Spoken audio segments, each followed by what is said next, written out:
Peter, I think you must be one of the most moral people in the world. You've certainly got one of the most logically thought out ethical positions in the world.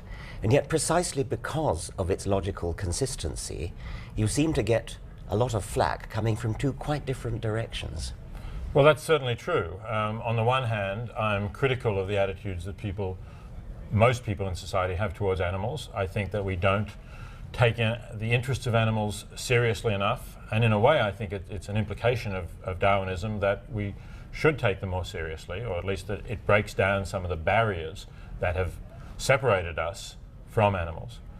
But on the other hand, because I don't think that humans are special just in virtue of being a member of the species Homo sapien, I think that if you have humans who are, for example, severely damaged at birth, that it's not wrong to end their lives. So I think that in some cases, human beings don't have a right to life because they don't have the possibility of having a worthwhile and meaningful life. And so, of course, I get flack from conservative moralists and conservative Christians from that perspective.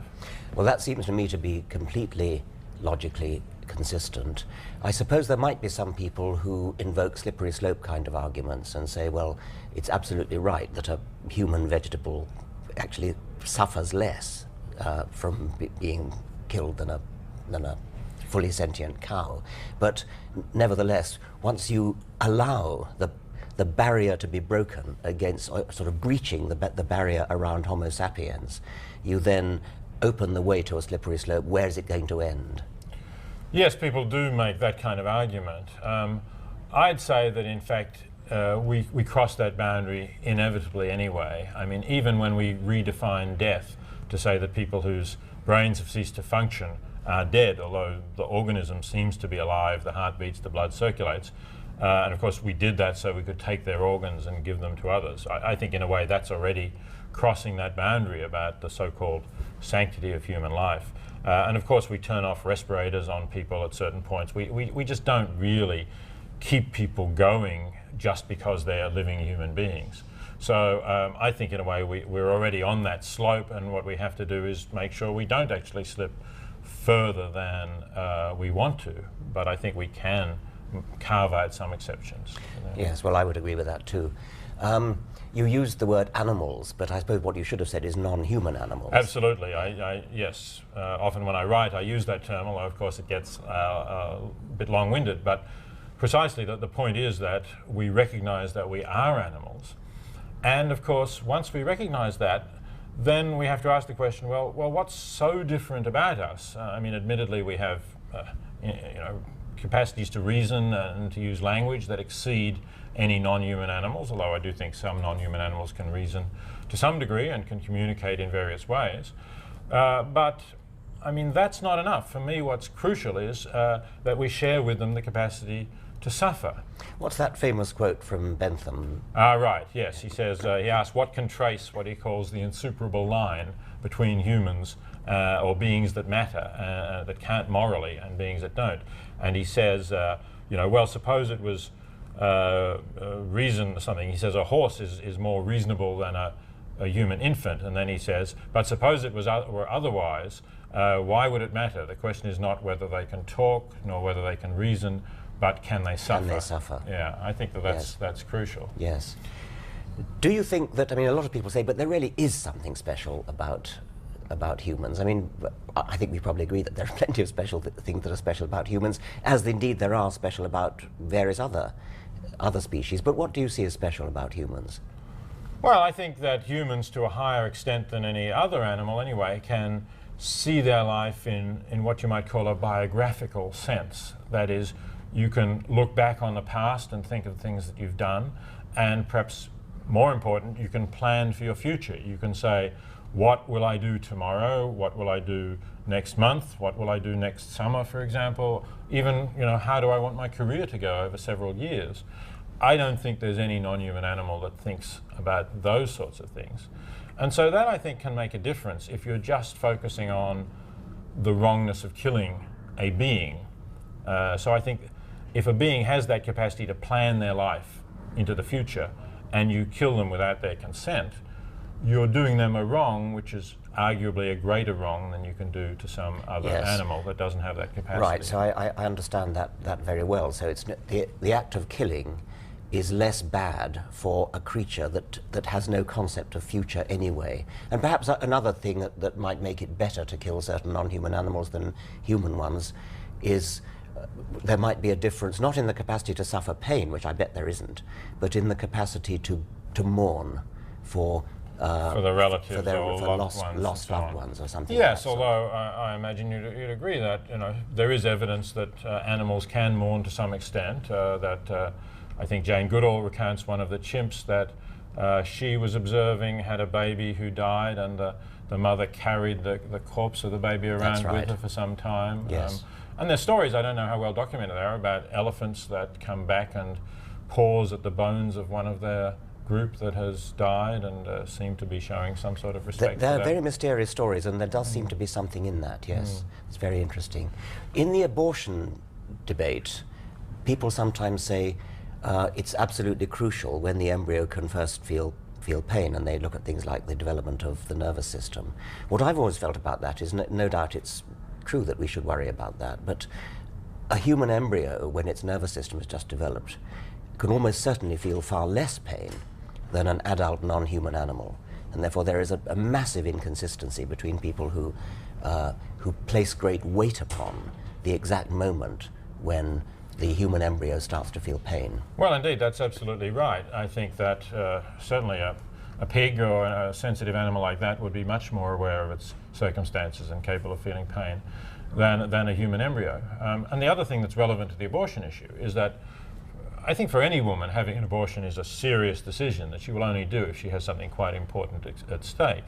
Whereas, I mean, people who are prepared to just go into the supermarket and buy some ham don't need to do that at all. They could easily eat something else. And so they're, in fact, supporting the pain that is inflicted on those animals during their factory farm lives and in the process of slaughter for a very trivial reason. And so they certainly shouldn't be looking askance at women who have terminate their pregnancies for much more serious reasons, at least not on the grounds of pain that might be inflicted on on the fetus. There's an argument that's attributed to Russell, which goes something like, if you carry this line of thinking to its logical conclusion, we wouldn't be eating oysters and lettuce leaves and things like that. Well, I mean, Russell was a great philosopher, but he said some things that were a bit silly, and that's one of them. I mean, lettuce, I'm sure that lettuces don't feel pain at all. There's no evidence to suggest they could. I'm also really quite doubtful whether oysters can feel pain. I mean, okay, so maybe they're animals, and people might say, well, if you're prepared to eat oysters, you're not really a vegetarian or a vegan. But I think their nervous systems are very rudimentary, and I would doubt that they could feel pain. So I'm not really going to focus on that. But it seems to me, and I'd really like to hear where you stand on this, that when we're talking about vertebrates, particularly the animals we eat, the pigs and cows and chickens and so on, there's no doubt that they can feel pain, and there's no doubt that they do feel pain in the way we rear them and produce them. So that's why I don't think we can ethically justify eating them. I mean, I think really once we accept the Darwinian picture that we're not somehow a specially created species that's been, got a God-given right to rule over the other animals, we really have to move towards not buying all of these products that come from animals and that really embody the suffering that those animals experience. Yeah. On the oyster question, what I would say is that we don't need to draw lines, and that it's perfectly okay to talk about a continuum. Mm-hmm. And if oysters feel pain, they probably feel a very small amount of pain, right. Whereas pigs probably feel a great deal of pain. And when people say, where do you draw the line? I say, why do you have to draw lines? Why don't you just say there is a continuum of capacity to feel pain? There's also a continuum of capacity to feel the other things that we were talking about earlier, like ability to foresee the future, see what's coming, to be bereaved and that kind of thing. Once again, there is no need to draw lines. Right. You can think of, just as we've got a continuum of all those things, you can say we have a continuum of moral responsibility, and our moral responsibility to oysters is quantitatively less than our moral responsibility to pigs, which is quantitatively less than our moral responsibility to humans, to the extent that humans differ in just the respects that you mentioned. What those respects are, intelligence doesn't seem to me to be relevant per se. A capacity to feel pain is highly relevant, and I suspect you're right that there's no evidence to suppose that it's any worse, any more painful for a human to have a knife drawn through its throat or something than for a pig. So the only justification I can think of for eating meat, and I confess that I do eat meat, is the one you raised earlier, which is the difference in ability to know what's coming, ability to feel fear, ability to feel bereaved, and things like that. And I think you're almost certainly right that although the position I've just laid out would be defensible if the animals were killed without the slightest idea of what's going to happen, if they were sort of the proverbial bullet in the back of the neck when you're not looking. Of course, that isn't the way it happens. The way they're kept in factory farms and the way they're herded into slaughterhouses, I don't know much about it, but I suspect it's unconscionable. I think it is, and in a way I do think, I have to say, if you do eat meat, I think you have a responsibility to know something about it, because you surely don't want to support something which may be not only just sort of wrong slightly, but something causing really serious and prolonged suffering to beings who you agree can't morally. So I don't think we can just sort of turn our heads and say, please don't tell me about it. That's too much like the good Germans who didn't want to know what was happening to those Jews who were being. Yes, you're a much more moral person than I am, and I have to say that. There might be other people who would say, or many people who would say, but where does your morality come from in the first place? As I said, you're perhaps the most moral person I've ever met, but where does it come from? Why don't you, suppose somebody were to say to you, well, you don't believe in God, obviously, so why do you care? I mean, what's the origin of your concern for the pain that other sentient beings feel? For me, what living ethically is about is about not just thinking about yourself, but putting yourself in the position of other beings who are affected by your action.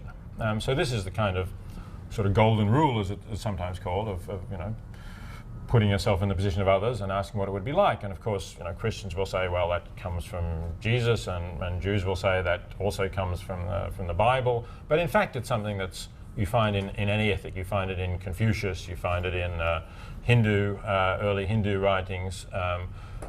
So I think it's something that any tradition of ethical thinking that gets developed to a certain point, that starts to take, if you like, a broader perspective, sometimes you could call it, a point of view of the universe, will start to realize that, well, I'm just one being here among a lot of others. And there's nothing so special about me that somehow my sufferings are more important than your sufferings or anyone else's suffering of the people out there, or for that matter, of the animals. So we get to the point where we say, really to live ethically, you have to try and think what it's like for those others who are affected by your action. And if you say, well, why care? Of course, it's possible not to care. But then you're just cutting yourself off from a part of reality, which is there. You're denying that it matters. When you look at it as objectively as you can, it's obvious that it matters to them as it matters to you. It's certainly a hugely more moral position to take than somebody who says they're only moral because the Bible tells them to be, or they're only moral because they're frightened of God or frightened of going to hell or something. Right. I mean, of course, some religious morality is in a way selfish, just that you don't want to be punished in the afterlife, you want to be rewarded, and that's a kind of self-interested position. But if you actually thought that, well, you're kind of inspired by God's example, I suppose I would also worry about, well, what kind of example is God really setting? Because if there were a God who's all-powerful, of course, he doesn't seem to care very much about suffering. Absolutely. And that's not the kind of person that I would want to follow, I think. I quite agree with you. Do you think that our undoubtedly deep feelings of moral caring that you've mentioned, do they have a Darwinian origin themselves?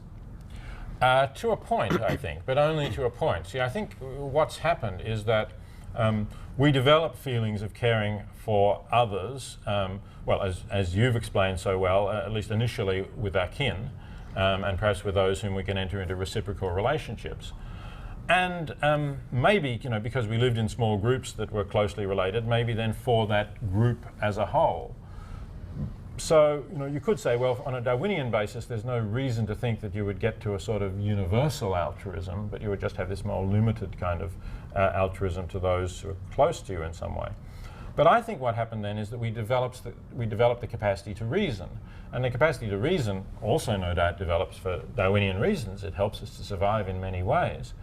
But it's a capacity that actually, you know, you can't control in that way. I would say evolution, having once that capacity is evolved, we use it to think out things, some things which are very handy for our survival, some things which maybe are not. But we can't stop ourselves once we've got the capacity to reason from seeing this point that I mentioned, that we are just one being among others, that those beings can suffer, and that from some sort of rational or objective point of view, there's no reason to think that their suffering is less important than our own. I think that's right. I mean, you could even make a version of that argument that didn't involve reasoning, but involved a kind of unconscious misfiring of the instinct, or whatever we call them, that derived from the time when we lived in small groups. So if you start from the time when we lived in small groups, natural selection would favor a kind of rule of thumb that says, well, be nice to everyone, because everyone means close kin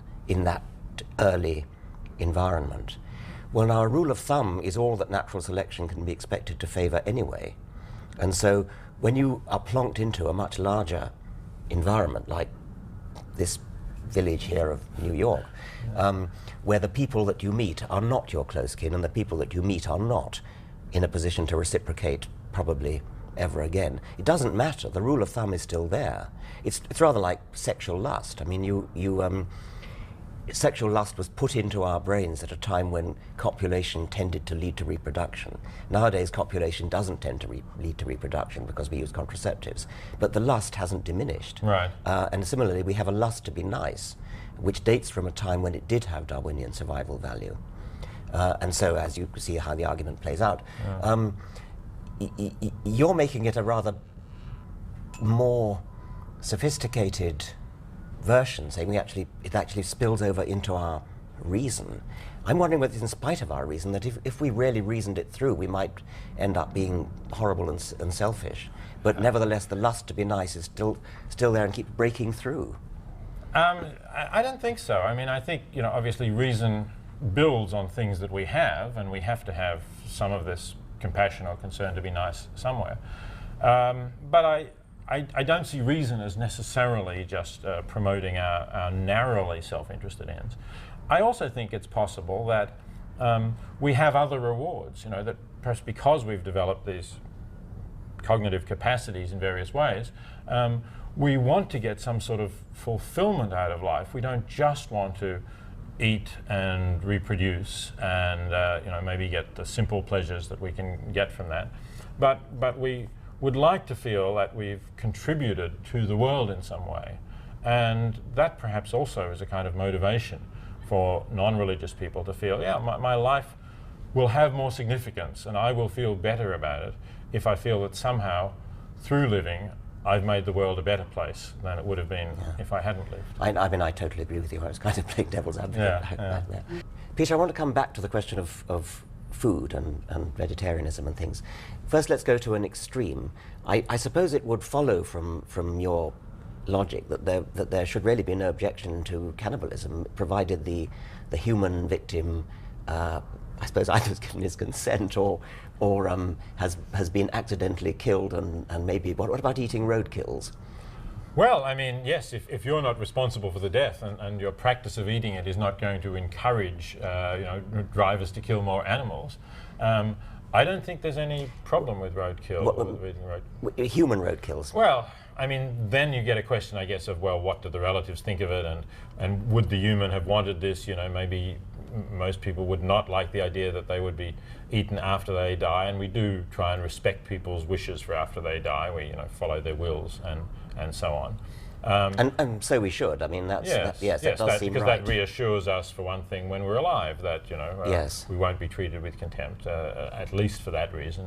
Yes. It's philosophically a bit more difficult question to say whether someone's wishes should intrinsically be respected after they die and are no longer there. But yes, in general, it's a good practice, I think. Yes. And so that might be one reason why, if someone didn't consent, we wouldn't want to eat them. But intrinsically, I think there's not a lot of difference between cannibalism and what we eat. And in fact, there's a late 19th century animal advocate called Henry Salt, who lived in England and described the English diet as cannibalism with its most heroic dish omitted. Yes. So, yes, you could see that on a continuum, I guess. Yes. The animals that we do eat, which are quite like us, as you would agree, in many ways, and yet we draw this line and say it's the most revolting, appalling thing you can imagine to actually eat. There's a kind of yuck factor comes in, isn't there? There is, and again, you could give a Darwinian explanation for why we should have some sort of general repulsion about eating humans, although obviously some humans have done so. Now, suppose that that laboratories of the future start developing tissue culture methods whereby they can grow in the lab steak. And I think few people would have any moral objection to having beef tissue culture, growing steak in the lab and cutting it up and eating it. I suspect that if you grew human tissues in the lab, people would have an objection to that. Oh, that's a very interesting question, because you're quite right that I would have no moral objection to growing beef in the lab, and I would be prepared to eat it. Obviously much better than buying it from an animal who lived a miserable life and was killed.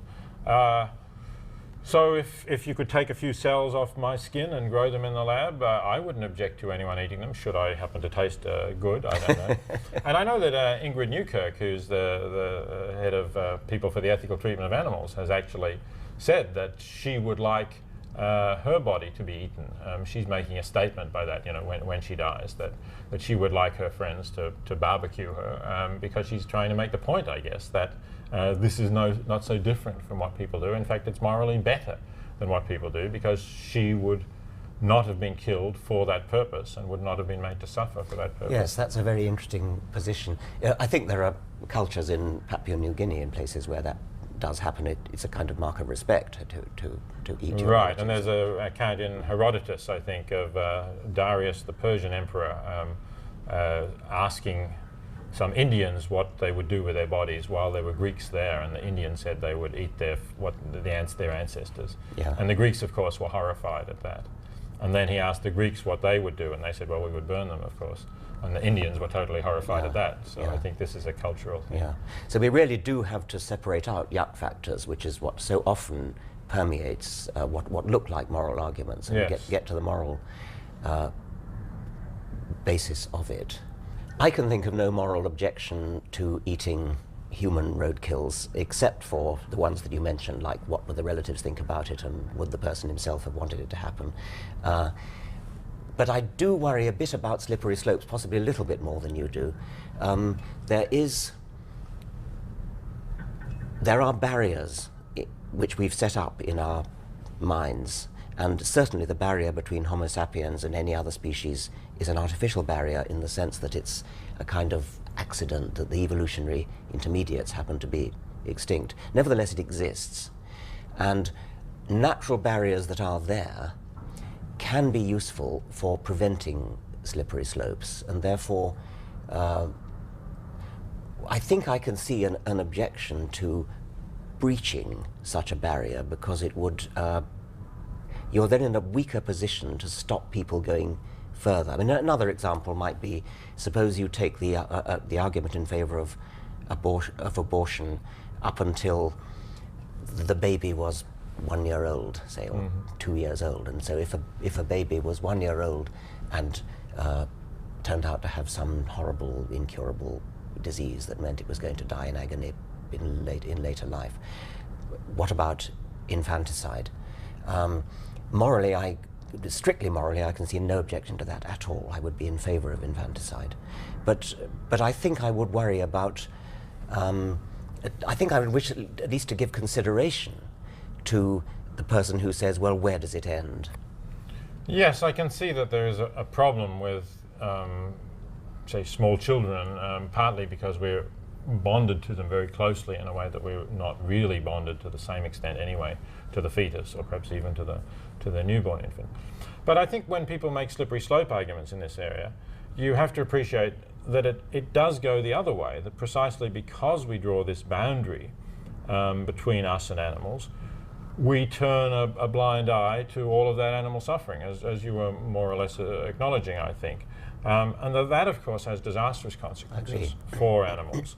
So that's why, I think I want to reduce the sharpness of that difference. And so one of my objections to a religious viewpoint, of course, is that it does reinforce that boundary. I mean, it says that only we were made in the image of God and so on. And obviously, neither of us share that view. But I think it's been, on the one hand, perhaps you could say it's given some protection to humans, but on the other hand, it's put the whole of these billions of other sentient beings into this state where we can just use them and abuse them for our ends. Now, coming back to the question of vegetarianism and meat eating, we exploit non-human animals in various ways, farming them for food, farming them for milk, laboratory testing. I presume that for you what matters is how much they suffer, and so would you make some kind of allowance for the value to the whole of humanity and non-humanity of, say, using animals for research? Would that be a greater value than eating them? Yes. I mean, if it was serious research, I mean, part of my problem is, of course, I think because we think so little of animals, we could, people do almost anything with them. I mean, fortunately now we're having less, say, cosmetic testing, but still, when you look at experiments that are done, a lot of them, by no stretch of the imagination, could be said to be for some great benefit for humanity. That's absolutely true. So I think we ought to be very tough on those, but I would have to acknowledge that if there is a real benefit, if you really have some prospect of helping a large number of people who you couldn't help in any other way if we've explored all the other avenues, I suppose I would say, yes, you could justify animal testing. But I have to say also, because I don't think this species barrier is so important, that if you could make similar progress or even greater progress by testing on a human being with severe brain damage at a similar level, and if the parents, let's say, or the relatives consented to that, I would also say you could justify that. Yeah, again, totally logically consistent. Now, would you agree that far more suffering happens in the food industry, in factory farming and slaughterhouses and things, than happens in laboratories, and yet laboratories are far more closely controlled, well, perhaps because laboratories are far more closely controlled than farms and slaughterhouses? Absolutely, I do agree with that, and I think most of the animal movement in the last decade or so has acknowledged that and has started to shift more of its attention to the use of animals for food. I mean, for one thing, the numbers are just overwhelmingly greater. I mean, here in the United States alone, there's something like 10 billion animals that are raised and killed for food each year. Whereas I think with animals used in research, it's maybe 25, 30, perhaps 40 million. We don't really keep very good statistics in the United States. But, 40 million as against 10 billion, it's very small. Plus, as you were saying, in a way, on the farms, they're not answerable to anyone. There's really virtually no laws. In fact, in the United States, there is no law saying how many hens can you put in a cage to get eggs. It's just a matter of commercial practice, what you do. And that does contrast with testing, where there is some controls. I don't think the controls are at all adequate. It varies from country to country. It varies from country, I think in Britain the controls are extremely stringent, and certificates have to be signed and Well, they're certainly more stringent than they are here. There's Yes, no doubt about that. that's Yes, right. yes. But undoubtedly, far more suffering goes on in farms, which leaves me in a very difficult moral position. I mean, I clearly, I think you have a very, very strong point when you say that anybody who eats meat has a very, very strong obligation to think seriously about it. And I don't find any very good defense. I find myself in exactly the same position as you or I would have been, well, probably you wouldn't have been, but I might have been 200 years ago, talking about, 200 years, perhaps a bit longer ago than that, talking about slavery, where somebody like Thomas Jefferson, a man of very sound ethical principles, kept slaves. It was just what one did. I mean, it was the kind of the societal norm. And so I'm a bit reminded of the Flanders and Swan song, "You don't eat people." Do you know that? I'm not familiar with that one, I don't think, no.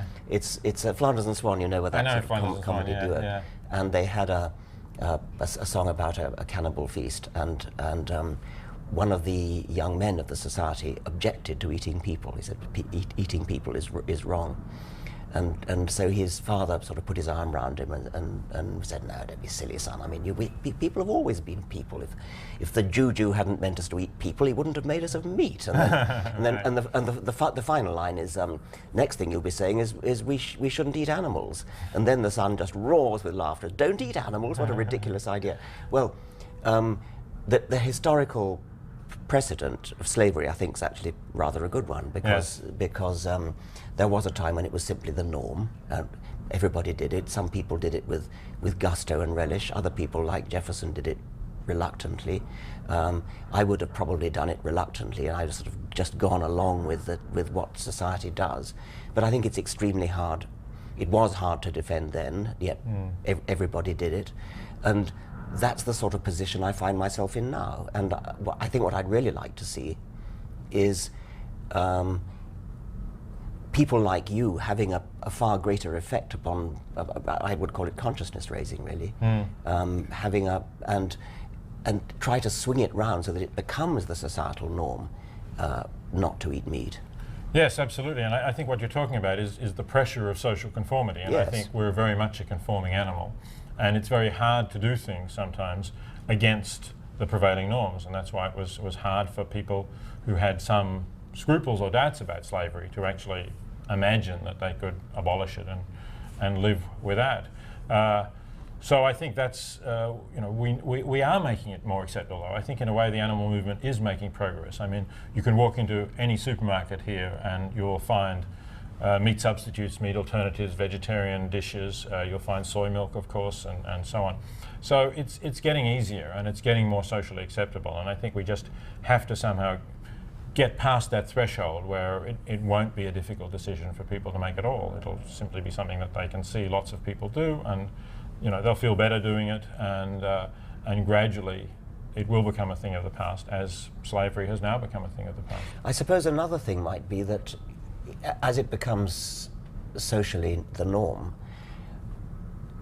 great chefs will develop wonderful recipes. I mean, the problem with vegetarian food at the moment is a lot of it isn't very nice. Well, it's got better, I think. I think Yes. it's got, I've been a vegetarian now for 35 years. Yes. And when I started, you could certainly have said that, and there were some dreadful things around that people ate, and I was living in Oxford, and English cooking was certainly not very good at vegetarianism.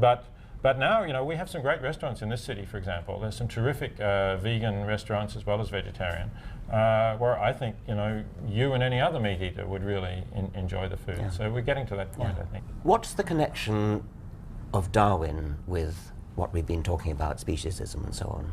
I think what Darwin did was to knock out a lot of the foundations for thinking that we humans are so special and that therefore we can do what we do to animals. I mean, previously it made more sense maybe to believe that we were created by God, and the biblical account that actually says, well, we were created last and we were given dominion over the animals, and we were made in the image of God and they weren't. But if you accept an evolutionary account, then of course that's nonsense. We were not created in the image of any deity, and We were not, nobody gave us permission to use them. We just evolved together with them from common ancestors. And in terms of rights, they have as much right to live and enjoy their lives as we have to live and enjoy our lives.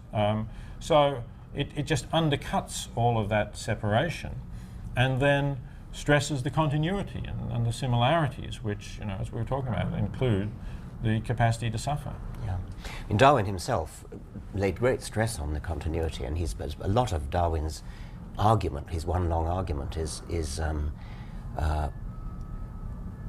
based upon the need to make humans similar to animals, because he recognized that was the barrier in understanding that he had to get across. So an awful lot of, when one's reading Darwin, as you know, you have to understand that that's what he was trying to do. He was trying to it's make the continuity. Quite clear in The Descent of Man that he extends it from just the physical and anatomical similarities to similarities in our minds, to talking about animal emotions, and he has that wonderful book about the expression of the emotions in man and animals, just talking about similarities of emotions that ours are continuous with theirs. They're a little bit different, they're a bit more developed by the way we are, but that you can read back these emotions. So it's not in a way just the capacity to feel pain in a physical sense, but also capacities to feel things like boredom, fear, frustration, loneliness maybe, and also to feel love for their others.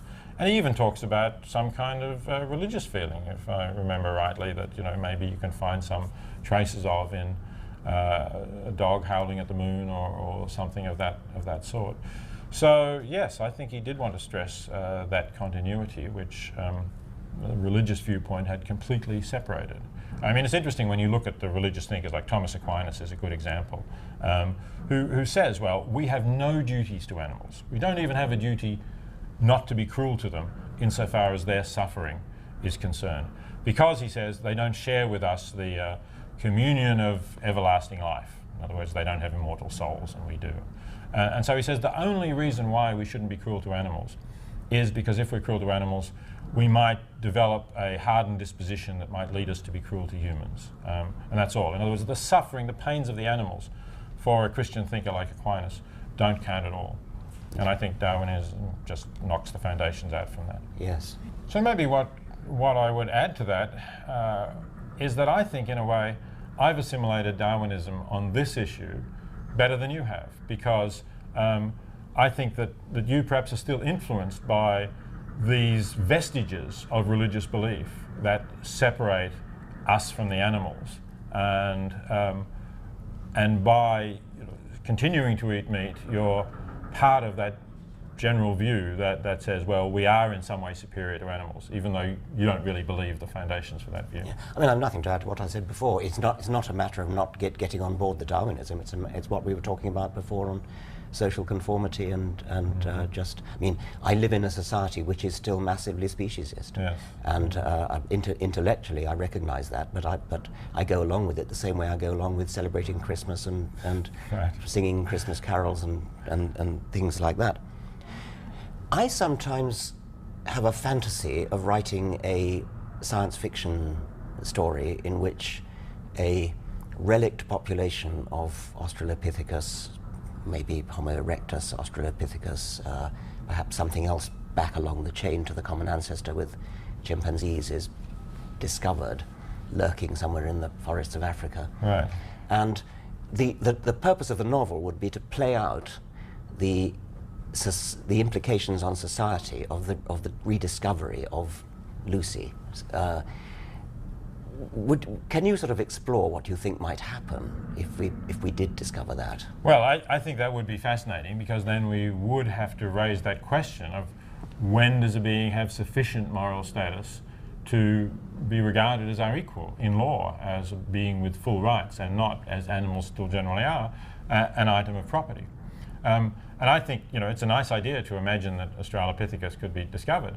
But, there's another possible way in which this could happen, and that is if somebody were to produce a chimpanzee-human hybrid. Yeah. We would have the same problem. And that, as I understand it, is not beyond the realms of scientific possibility. So again, then some people say, well, this would be great, because then we could have assistants to help us around the house. But what they don't realise is that they're actually recreating slavery here with a being that's just somewhat more different from the white Europeans than people of African descent are. But it's still, I don't want to say it's a continuum. I don't want to say that in any way, Africans were more like other animals, of course. But I do think it's a way of just drawing this boundary around who we are. And the racists used to say, well, we are the white Europeans and we're dominant. And if we have Australopithecus or we have a chimpanzee-human hybrid, well, we're going to say, well, that's not us. So we can somehow use and exploit them. But really, well, as you were saying, we shouldn't be having that boundary, that line at all. We should just say, let's look at this being. What is it? What can it suffer? What can it experience? And its experiences, in many respects are similar to ours, and we shouldn't discount it because it's not like us. Theoretically, we shouldn't need to actually make that hybrid, because the mere fact that we can think about it ought to be enough, oughtn't it, to let us have the thought that would follow from it. Yes, in theory, it absolutely should be. No doubt that you actually did it, though. It would have a big impact. More it would focus attention impact. on it. Steve Gould once speculated about the possibility of a hybrid between humans and chimps, and he added that he could think of no experiment that would be more immoral to do. I couldn't get that. I mean, it seemed to me that it might be a very moral thing to do, precisely because it would have the effect of breaking the barrier of the wall around Homo sapiens.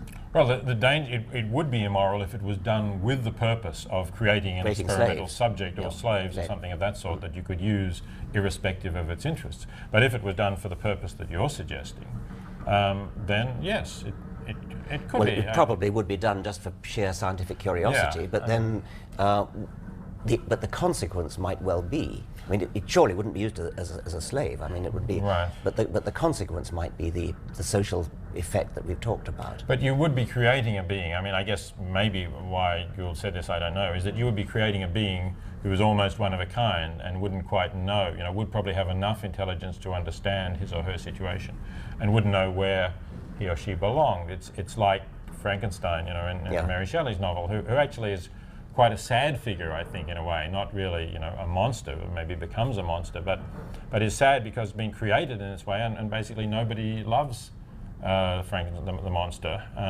Even the creator rejects him. So it could be something like that. Indeed it could, and that's exactly the kind of reason why it might be immoral. But I suspect that most people would think it immoral for pure yuck reasons. Yes, no, I don't agree with that. And, I think that's... I think we have to think through what actually would be objectionable about it, and undoubtedly the creature itself would have a horrible life, because it would be an object of, it would be like a sort of circus freak. And yes, yes, exactly. It would be like one of these, I don't know, Africans brought to Europe or something when Africans were first discovered, or Native Americans. Paraded round as a curiosity. What is speciesism? Speciesism is an attitude of prejudice towards beings because they're not members of our species. So just as racism means that you're prejudiced against beings who are not members of your race, and sexism means you're prejudiced against people of the other sex. So we humans tend to be speciesists, and we think that any being that is a member of the species Homo sapien just automatically has a higher moral status and is more important than any being that is a member of any other species, irrespective of the actual characteristics of those beings. Thank you.